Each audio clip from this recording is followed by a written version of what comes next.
Hello everyone, मैं doctor Umar Syed. Tinnitus जो है एक बीमारी है जिसमें कानों में एक प्रकार की आवाज़ आती है और ये आवाज़ जो है सीटी बजने जैसी वाली होती है। कभी कभी ये जो है एक कान को अफेक्ट करती है, कभी ये दोनों कानों को अफेक्ट करती है। ज़्यादातर जो इसके मरीज होते हैं वो ओल्ड एज के होते हैं, बुजुर्ग होते हैं और उनमें कोई बीमारी होती है या कोई दवाइयों पे होते हैं।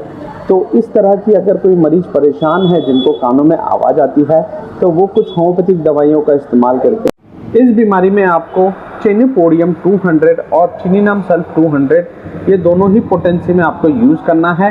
2 बूंद सुबह 2 बूंद शाम को, और इन दोनों दवाइयों को आप डायरेक्टली आपके जीभ के ऊपर डाल सकते हैं और ये लगभग आप 15 दिन से 1 महीने तक यूज़ करें। आपके कानों की आवाज़ में आपको काफ़ी फ़र्क महसूस होगा।